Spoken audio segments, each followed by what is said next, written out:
wabarakatuh, sobat sekalian, bertemu kembali dengan channel TMC Vlog.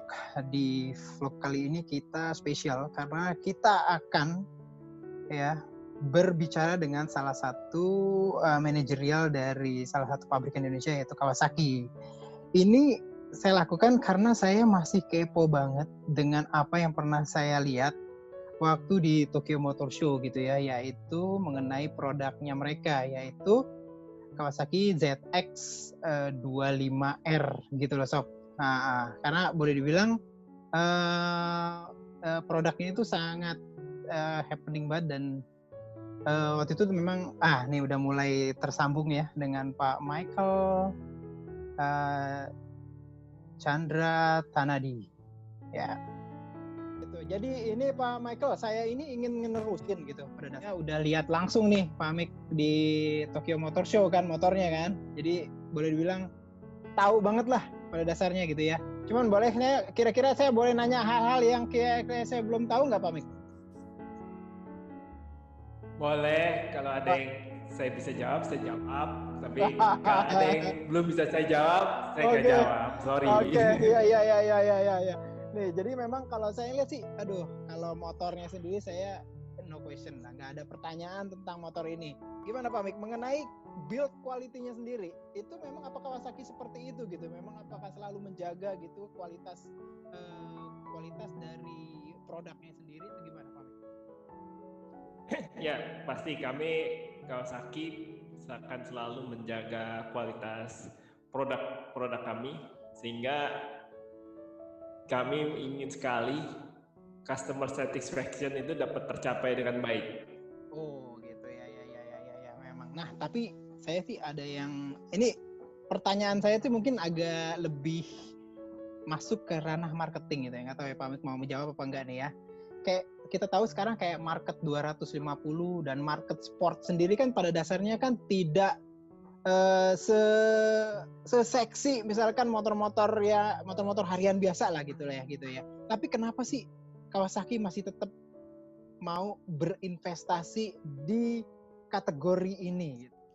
Ya, pertama karena kami adalah produsen pertama yang mengeluarkan 250 cc 2 silinder pada waktu itu tahun 2008. Dan seiring jalannya waktu, market semakin besar pada saat itu, sehingga database customer kami sudah banyak sekali, sehingga kami merasa yakin bahwa dengan adanya 254 silinder ini akan menggebrak pasar 250 cc lagi full fairing terutama. Oh gitu. Sebagai pabrikan yang melakukan sebuah strategi marketing menjadi first mover gitu ya Pak Mik ya. Biasanya itu kan ada resiko gitu kan ya. Karena namanya first mover tuh kan nggak tahu gimana kira-kira ke depan gitu. Itu bagaimana Kawasaki kira-kira melihat seperti itu? Karena memang udah dari dulu nih Kawasaki selalu menghadirkan sebagai first mover gitu ya, baik di trail, lalu habis itu di sport klasik dengan W175 gitu, dan lagi ini sekarang ke sport 4 silinder dengan ZX 25R. Ya, pastinya setiap kali kami meluncurkan satu produk, kami nggak sembarangan langsung masukin produk, membuat dan langsung memproduksi dan memasarkan. Tapi sebelum itu ada tahap survei, ada tahap penjajakan dulu ke customer Indonesia pada umumnya. Oh gitu ya. Nah, bicara tentang survei dan survei kepada customer Indonesia gitu ya. Saya pengen tahu kira-kira berapa persen sih Pak Mik riset terhadap market Indonesia khusus untuk produk yang ini nih, ZX 25R Ninja 4 silinder. Ya, untuk survei Ninja ZX 25R sendiri kami sudah melakukannya udah beberapa kali, dan pastinya sebelum ada kompetitor dari 250 cc 2 silinder merek lain, kami juga sudah melakukan survei kecil-kecilan, lalu mulai dengan survei yang lebih intens lagi, sehingga sampai diluncurkan di Tokyo Motor Show sudah terbentuk hasil survei yang baik, sehingga muncullah motor ini. Nah, Pak Amik barusan udah ngomong mengenai masalah Tokyo Motor Show. Saya asli udah lihat, Pak Amik ya, depan mata kepala saya sendiri itu ZX25R. Pertanyaannya saya gini aja. Kira-kira kesamaan atau tingkat kesamaan antara yang saya lihat di Tokyo Motor Show waktu itu di Odaiba sama yang bakalan dirilis sama KMI nanti. Tingkat kesamaannya berapa persen, Pak Mik? Apa 100? Sama persis? Atau mungkin ada hal-hal yang akan jadi surprise buat Kawasaki untuk untuk konsumen Indonesia? Karena dari segi fisik saya yakin itu 100% persis. Oh, 100%. Oke. Bentuk udah pasti Tapi kayak gitu ya? Kalau dari segi spek, kalau dari segi spek, nah mungkin ada perbedaan ya. Mungkin ada perbedaan antara spek Jepang maupun spek Indonesia. Oh gitu. Kalau boleh dibilang berarti yang ada di Tokyo Motor Show tuh spek Jepang atau spek Indonesia atau gimana, Pak Mik? Harusnya itu spek Jepang sih ya. Oh, spek Jepang ya. Nggak ada, ini salah satunya ya, plat nomor depan ya minimal itu ya. Iya. Iya, Pak Mik bisa aja nih, beneran ya. Nah, nih ya, Pak Mik, selain beberapa fitur ya yang udah diungkapkan sendiri oleh Kawasaki secara global gitu, di ZX25R ini kan boleh bilang keren banget ya. Saya lihat ada quick shifter gitu, terus ada ride by wire, terus suspensi depannya sendiri bukan hanya kayak yang Spirit Function Fork, tapi ada big piston yang pernah dipakai juga di ZX10R gitu kan. Selain itu kira-kira bakalan ada fitur lain nggak yang belum pernah di-reveal sama Kawasaki, tapi nanti kira-kira pada saat perilisan ZX25R ini akan dirilis gitu? Untuk feature pasti ada nanti. Kita akan ada penjelasan lebih detail lagi pas saat launching. Belum pernah dikasih tahu sebelumnya jadinya, Pak Mik, gitu? Iya, belum pernah dikasih tahu. Bisa dikasih kisi-kisinya nggak, Pak Mik? Kira-kira di bagian daerah apa gitu? Biar kita juga bisa kira-kira ngorek-ngorek kira-kira apa gitu ya gitu. Ya, nanti dulu itu. Karena Bro Taufik paling pinter untuk mengulik-ngulik, menganalisa. Nanti ketangkep. Aduh, Mami bisa aja nih. Motor ini kan boleh dibilang ya, saya udah lihat pada saat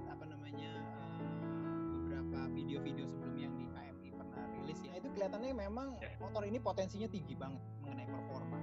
Nah, ada nggak rencana Kawasaki memberikan kayak bundle gitu, bundle penjualan kepada komunitas yang udah beli gitu, kayak misalkan track day atau apa gitu, atau racing day atau kayak gimana tuh kira-kira nanti rencananya kalau sudah dirilis? Ya, untuk program-program marketing sendiri kami sedang menggodok tapi belum pasti, dan ada salah satunya di program plan kami memang mudah-mudahan bisa terrealisasi semuanya. Apa tuh? Salah satunya yang track day tadi. Mudah-mudahan. Jadi memang mudah-mudahan ada ya track day. Apakah dengan kehadiran ZX25R yang 4 silinder ini nanti nih akan menggeser nih ke posisi dari Kawasaki Ninja yang twin gitu, Pak Mik? Enggak, nanti kita akan memasarkan berdampingan. Jadi nanti ada yang paralel jadinya 2 silinder. Ya, betul, paralel. Ada juga versi 4 silindernya. Nah, ini menarik nih, karena kalau Pak Mik bilang kayak gini, kita bisa nebak-nebak nih kira-kira harganya gimana gitu, biar nggak ganggu twin gitu kan. Atau Pak Mik sendiri punya kisi-kisi, gimana kira-kira untuk positioning price dari ZX25R ini? Nah, mudah-mudahan sesuai ekspektasi seluruh customer Indonesia. Aduh. Jawaban bijak. Ya. Oke. Jadi masih belum bisa ya, Pak Mik ya? Apakah mungkin ada kisi-kisi dekat-dekat angka 100 gitu, atau naik dikit di atas 100 gitu? Nggak bisa, Pak Mik? Kasih apa gitu? Jangan dulu ya. Oke, ya. Nah, terus ini. Nih, Pak Mik nih. Ini juga ada yang menarik nih. Saya melihat beberapa pada saat melihat langsung itu ZX25R itu punya beberapa garis desain yang sama gitu ya dengan ZX6R dan juga ZX10R atau 10R gitu ya. Kayak misalkan di bagian ram air depan, ya di depan itu Kawasaki nggak lagi naruh lubang ram air, nggak diumpetin tapi langsung aja dilihatin di depan gitu kan. Terus habis itu tuh kalau saya sekilas mirip ZX6R gitu kalau saya ngeliat ya. Terus habis itu saya ngeliat positioning dari suspensi belakang ini asli ZX10R banget yang dipakai sama Jonathan Rea gitu kan. Wah itu saya cukup surprise juga. Nah pertanyaannya, apa emang ada gitu ya corporate design? Kalau saya lihat ini corporate design yang diaplikasikan sebelumnya di motor-motor sport firing big bike-nya Kawasaki di ZX25R ini. Ya betul. Jadi untuk klan ZX sendiri, ya, karena genrenya adalah super sports, jadi kami memang membuat turunan dari kakak terbesarnya. Oh begitu. Jadi ZX10, ZX6 itu jadi kita adopsi.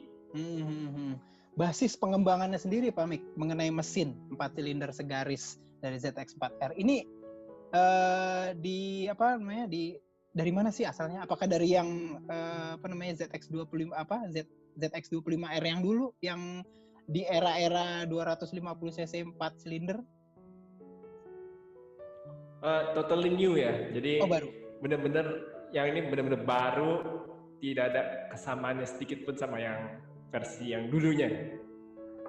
Nah, kalau saya balik pertanyaannya, apakah ada hubungan antara mesin ZX25R dengan kakak-kakaknya 6R dan 10R?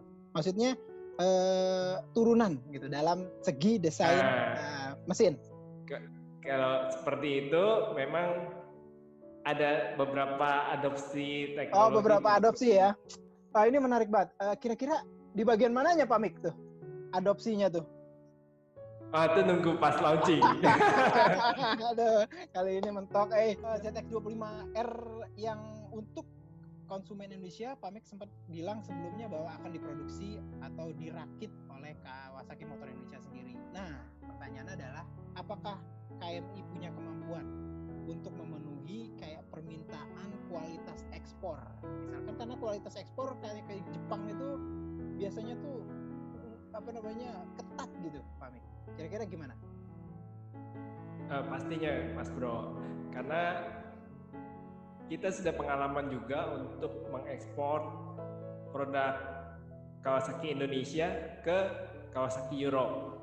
Oh gitu. Ya, dan juga ke Kawasaki US. Iya. Sehingga saya rasa level dari kualitasnya sendiri akan semaksimal mungkin gitu, sehingga bisa sekualitas dengan motor-motor yang ada di negara-negara maju. Oh begitu.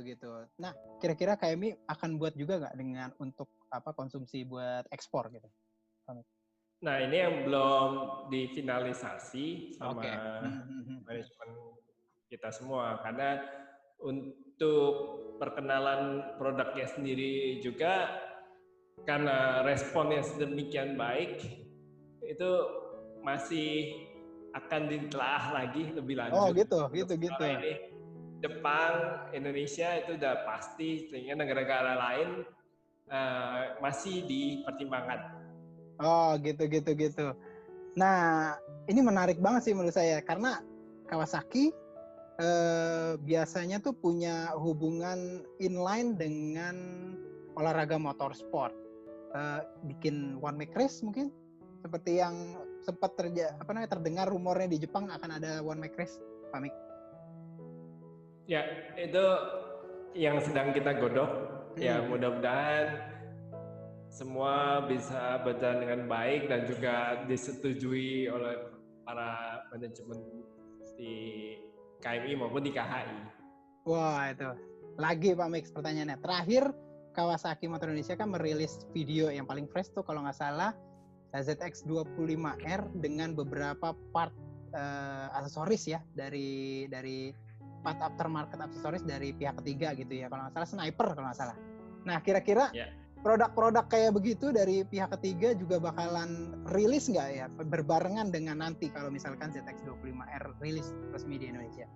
Ya, untuk aksesoris lain sendiri, kami masih bernegosiasi dengan vendor-vendor yang telah mensupport kami untuk modifikasi motor ini, sehingga ya masih belum bisa dipastikan sih kapan kalian.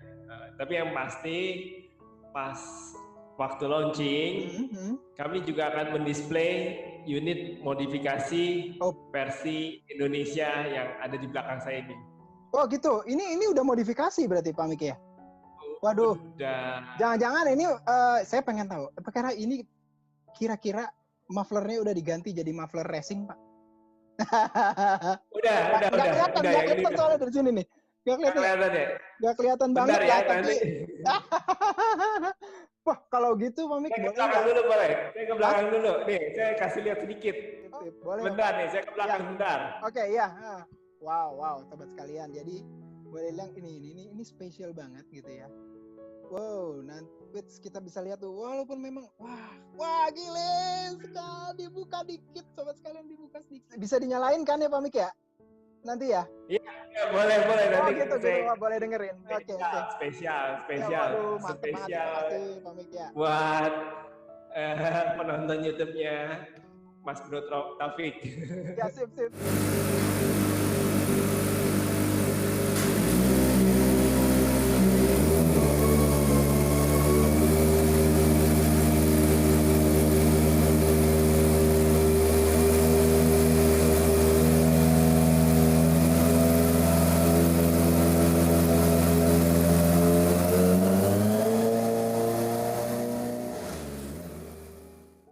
Dan itu memang kelihatan banget tuh dari belakang gitu ya. Dan memang bagian buritannya saya lihat memang ya nggak jauh berbeda dari apa yang saya lihat di Tokyo Motor Show, bahwa itu memang ada aura ZX-10R-nya Jonathan Rea gitu, terus ada sedikit memang auranya ZX-6R, dan ya udah fix lah. Tapi ya walaupun remang-remang gitu ya boleh Pak Mik. Mantap, bisa minimal bisa menjawab kehausan informasi bagi kita semua yang nungguin ZX25R nih gitu. Pertanyaan terakhir Pak Mik, kira-kira kapan nih Pak Mik nih? Apa kita mesti nungguin sampai selesai doang, atau mungkin kalau ada celah dikit dari mungkin PSBB-nya agak sedikit longgar, langsung nih rilis ZX25R? Pertanyaan terakhir nih Pak Mik. Itu dia yang sedang kita masih diskusi terus. Gitu. Setiap hari kadang bisa berubah, jadi masih kita bisa pastikan. Kami berharap sih pengennya secepat mungkin. Secepat mungkin. Apabila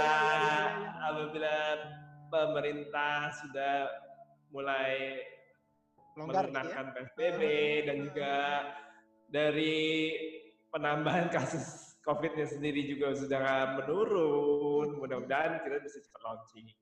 Saya mau nanya lagi nih, satu tambahan lagi Pak Mik. Proses produksi ini motor udah dilakukan belum sih sebenarnya sama KMI? Proses perakitannya lah.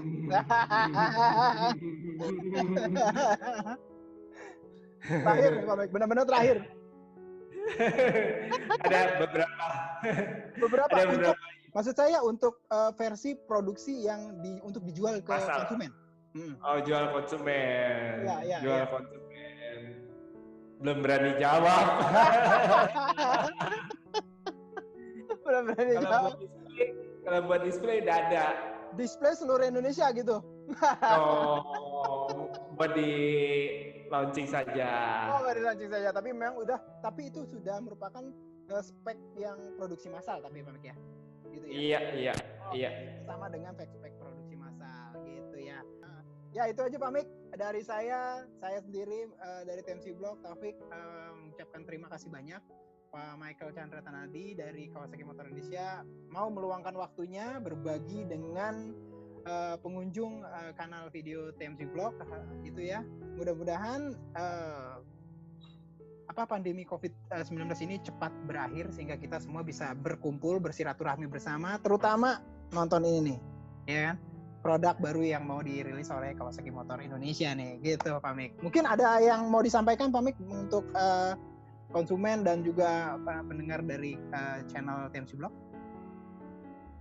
Ya, saya sih nggak bosan-bosan untuk menyampaikan bahwa para customer mohon sabar. Oh gitu. Sehingga dan kita juga berdoa bersama supaya pandemi COVID-19 ini cepat berakhir sehingga motornya bisa segera di launching.